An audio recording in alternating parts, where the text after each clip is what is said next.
आम खबर आपको दे, चेयरमैन नैब से मुल्ज़िमान की गिरफ्तारी का इख्तियार वापस ले लिया गया है। नए तरमीमी ऑर्डिनेंस का मुसव्वदा तैयार कर लिया गया है, जिसके तहत मुल्ज़िमान को 90 दिन हिरासत में रखने और किसी मुकाम को सब जेल करार देने का इख्तियार भी ख़त्म हो चुका है। तफसील जानेंगे अपने नुमाइंदे बाबर अब्बासी से। बाबर, बड़ी पेशरफ्त है ये। जी, नैब ऑर्डिनेंस के नए मसवदे की कापी सामने आ गई है, जिसमें चेयरमैन नैब से मुल्ज़मान की गिरफ्तारी का इख्तियार वापस ले लिया गया है। मसवदे के मुताबिक मुल्ज़मान को 90 दिन हिरासत में रखने और किसी मकाम को सब जेल करार देने का इख्तियार भी ख़त्म होगा। मसवदे के मुताबिक रेफरेंस दायर होने के बाद अदालत मुल्ज़म के वारंट गिरफ्तारी जारी कर सकेगी। एहतसाब अदालत हाजिरी यकीनी बनाने के लिए मुल्ज़म से ज़मानती मुचलके भी तलब कर सकेगी। मुचलकों के बावजूद अदम हाजिरी पर अदालत वारंट गिरफ्तारी जारी कर सकेगी।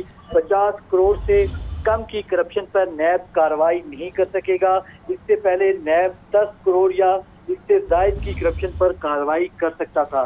मसवदे के मुताबिक नैब 5 साल से जायद पुराने खाते भी नहीं खोल सकेगा। टैक्स और लेवी के इश्यूज में भी नैब का दायरा इख्तियार नहीं होगा। अवामी अहदेदारों के खिलाफ कार्रवाई के लिए माली फवायद के शवाहिद पेश करना लाजमी होंगे। अखराजात के लिए किसी की मदद लेने वाले जेर कफालत तस्वर होंगे। नैब की जो नए ऑर्डिनेंस का मसवदा है, उसके मुताबिक नैब किसी मुल्ज़म के खिलाफ ज़िमनी रेफरेंस दायर नहीं कर सकेगा। करप्शन के मुल्ज़मान दौरान तफ्तीश वकील को भी साथ ले जा सकेंगी। नैब किसी गुमनाम शिकायत पर कार्रवाई नहीं कर सकेगा। मुंतखब नुमाइंदों का ट्रायल इसी सूबे में होगा जहां से वो इलेक्शन जीते हैं।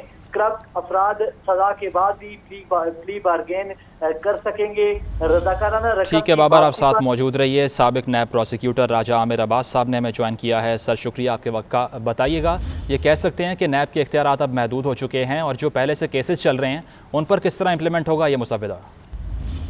नैब के कवानीन का मैं तो जाती तौर पे समझता हूँ कि पर काट दिए गए हैं और इससे मजीद ये कमजोर होगा। ऑल दो नैब की अगर हम परफॉर्मेंस को देखते हैं तो नैब उन सख्त कवानीन में भी कुछ कर नहीं पा रहा था जो नैब का पर्पस था। कवानीन का रिकवरी करना, लूटा हुआ माल वापस लाना, वहाँ तो नैब मुकम्मल तौर पे फेल हो रहा था। अब ये जो तरामीम कर दी गई हैं, इसके बाद नैब को एक इस किस्म का टूथलेस ये वो बनाना चाह रहे हैं कि टाइगर के जिसके पास पावर्स बड़ी कम हो जाएंगी, वो किसी को अरेस्ट अगर नहीं कर पाएंगे और हर बारी में कोर्ट जाएंगे तो फिर ये बैठ के सिर्फ फिगर्स करेंगे। तो लगता ऐसे ही है कि नैब का इदारा जो सा है वो पहले ही नाकाम था, मजीद वो फेलियर की तरफ जाएगा। और जो पावर्स हैं वो अगर FIA के जरिए इस्तेमाल होंगी, अरेस्ट अगर FIA के जरिए होंगे और जितने भी मेगा करप्शन केसेस हैं अगर FIA कुछ करेगी तो ये तमाम जो कह रहे हैं कि जनाब चोरों लुटेरों और लूटे हुए रकूम को वापस लाए गए तो पॉसिबल है। अदरवाइज फिर इन सबको एक कुशन मिल जाएगा। ये जो अभी नए स्कैंडल्स आ रहे हैं तो नैब इनमें शायद हाथ नहीं डाल पाएगी। तो आमिर साहब, ये जो 90 दिन में हिरासत में रखने का जो कानून था ये भी अब रिपील हो चुका है, तो ये किस तरह से इफेक्ट होगा? और आपको लगता है कि इससे पहले जब ये इम्प्लाई किया जा रहा था तब ये लेजिटिमेट था? देखिए, अभी तो ये अगर ऑर्डिनेंस के जरिए ला रहे हैं तो ऑर्डिनेंस की टोटल मुद्दत 4 माह होती है।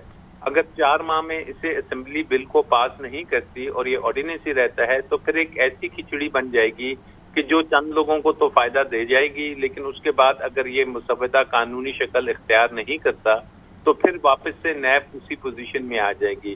तो मैं समझता हूँ कि ऑर्डिनेंस से बेहतर ये है कि इसमें आप असेंबली में इसको लेके आइए, असेंबली में एक डिटेल्ड बहस हो और नैब के कवानीन दुनिया भर में जो एंटी करप्शन या व्हाइट कॉलर क्राइम या जो पब्लिक ऑफिस होल्डर्स होते हैं उनके सख्त से सख्त कवानीन बनते जा रहे हैं और हमारे यहाँ जो कवानीन हैं उसे भी मजीद कमजोर किया जा रहा है। और जो 90 डेज की रिमांड की बात है वो 90 डेज की रिमांड तो नैब ने एक मजाक बना दिया था कि अगर आप देखते हैं कि चाहे वो शहबाज शरीफ हो, ख्वाजा साद रफीक हो, अदालतें जब उन्हें बुलाती हैं कि जनाब 90 दिन में आपने इन्वेस्टिगेशन क्या की। तो आमिर साहब, आपने ये पॉलिटिकल केसेस का जिक्र किया है, तो आप इससे अग्री करेंगे जो अपोजिशन का ये एक बयानिया भी है कि विच हंटिंग की जाती थी इन कवानीन को ज़ेर इस्तेमाल लाकर? देखिए, विच हंटिंग तो मैं नहीं कहूँगा, जो ये पकड़ते थे या जो मवाद हमारे सामने आता था और जो हमारे सामने GITs की रिपोर्ट्स आई हैं, उन रिपोर्ट्स के मुताबिक तो वाकई ही ये अफराद बड़े मेगा करप्शन केसेस में इन्वॉल्व हमें नजर आए। लेकिन ठीक है आमिर साहब, आपकी जानिब दोबारा आऊँगा। अभी पीपल्स पार्टी की रहनुमा शेरी रहमान साहिबा ने हमें ज्वाइन किया, उनसे बात कर लेते हैं। शेरी साहिबा, बहुत शुक्रिया आपके वक्त का। बताइएगा, अब जो नैब के इख्तियारात थे वो इस मुसव्वदे के बाद महदूद हो चुके हैं, तो जो आपके जो तहफ़्फ़ुज़ात थे नैब ऑर्डिनेंस के हवाले से वो अब दूर हुए? जी शुक्रिया। नंबर एक, अपोजिशन जो 4 महीने पहले हमसे मुशावरत की गई थी एक इंस्टीट्यूशनल तौर पर, उसका हमने कोई आगे जाके कोई हासिल हसूल नहीं देखा। अब जो ये ऑर्डिनेंस लाए हैं, ये इस पर हमारी कोई इनपुट नहीं है, और मैंने जब तक और पार्टी ने जब तक देखा नहीं है पूरा और स्टडी नहीं किया है, तो हम इस पर कबल वक्त रिस्पॉन्सेज नहीं देंगे। ये उस वक्त जो उन्होंने ऑर्डिनेंसेस में तरमीम लाई थी, आपको याद है, वो तब था जब अपने PTI के अपने लोग कुछ उसकी जद में आ रहे थे और उनको फौरी तौर पर भी इसमें रिलीफ मिला। जहाँ तक अकाउंटेबिलिटी की बात है, देखिए पूरा एक अदालती सेटअप मौजूद है, और हम बार बार कहते रहे हैं कि ये रिमांड और ये लोगों को इन्वेस्टिगेशन की स्टेज पे इस तरह अंदर बंद कर देना, मतलब 6-6 महीने हो जाते हैं और फिर बाद में छोड़ दिया जाता है कि वो हमने रिमांड की है, मांग ली है और अब हमें कोई सबूत नहीं मिला।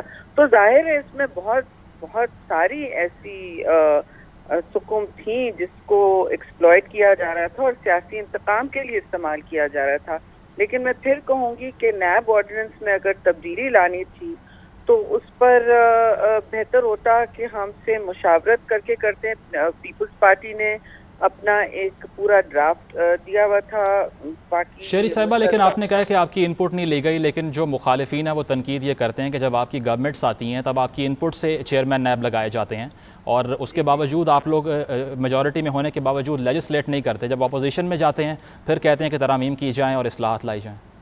देखिए, ये एक पीस ऑफ लेजिस्लेशन है जिस पर बिल्कुल आपने सही फरमाया, इस पर हमने देर की।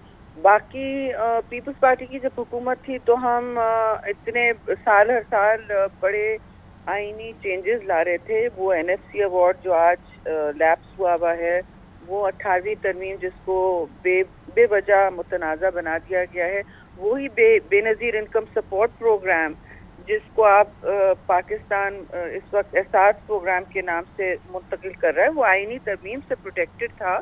और ये सारे आईनी और बड़े लोगों की फलाह के लिए प्रोग्राम थे। नैब में बिल्कुल आपने सही कहा, वो तो हम कह भी चुके हैं कि इस पे करना चाहिए था, लेकिन उस वक्त कुछ हमारे जो अपोजिशन में लोग थे उन्होंने, दूसरी पार्टियों ने सख्त ऑब्जेक्शन किया, और आपको भी पता है, मुझे भी पता है किसने किया। मैं इस वक्त इल्ज़ाम तराशी इन आजकल के इमरजेंसी हालात में करना नहीं चाहती। तो शेरी साहिबा, जो आप लोगों का एक क्रीवेंस था कि पॉलिटिकल विच हंटिंग की जाती है नैब की जानिब से, अब इन तमाम तर इस्लाहात के बाद वो कम होगी आपके मुताबिक?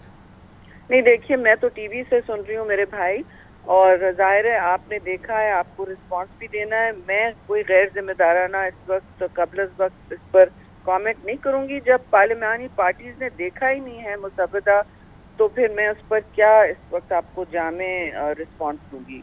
तो शेरी साहिबा, अगर इस इदारे की हिस्ट्री की बात कर ली जाए तो 90s में एहतसाब ब्यूरो से ये शुरू होता है, चलता हुआ यहाँ तक पहुँचता है, तो किस तरह से आप इसकी परफॉर्मेंस को रेट करती हैं अब तक? देखिए, ये तो इसके परफॉर्मेंस पर बहुत बात हो चुकी है और सब ने ये तय पाया, और मैं समझती हूँ इसमें कोई दो राय बची नहीं थी कि इसको सियासी इंतकाम के लिए हर दौर में इस्तेमाल होता था। अब जिस दौर में नहीं हुआ, मैं सिर्फ फिर कहूँगी पीपल्स पार्टी के कोई सियासी कैदी नहीं थे, और हमने अपना जो टर्म था वो इदारती और कानूनी इस्लाहात लाने के लिए किया और अपनी तक़वियत के लिए नहीं किया था। पहली तरजीह थी जो हमें ये सोशल प्रोग्राम्स डिलीवर करने थे, आईनी तरामीम डिलीवर करनी थी, जो वादे किए थे मंशूब में वो पहले हमें डिलीवर करने थे। बिल्कुल इनको इंतकामी कार्रवाई के लिए यूज़ किया गया है, सिवाय पीपल्स पार्टी ने, सब ने इस्तेमाल किया है। तो शेरी साहिबा, अगर कोई तरमीम के हवाले से पार्लियामेंट में गुफ्तगू की जाती है तो वहाँ कोऑपरेट करेंगे आप लोग अपोजिशन पार्टी और गवर्नमेंट के साथ कि चेंज किया जाए कवानीन को? मेरे भाई, हमने हमेशा किसी भी कानून के हवाले से, किसी भी तहरीक के हवाले से, इल्तिवा हो, कुछ भी हो, रेजोल्यूशन हो, चाहे कश्मीर हो, चाहे इमरजेंसी हो, चाहे कोई भी जिसे कहते हैं पब्लिक इंटरेस्ट लेजिस्लेशन जब होता है, हम मुस्तकिल कमेटियों में, आप कमेटियों को फाल बनाए, पार्लियामान को फाल बनाए।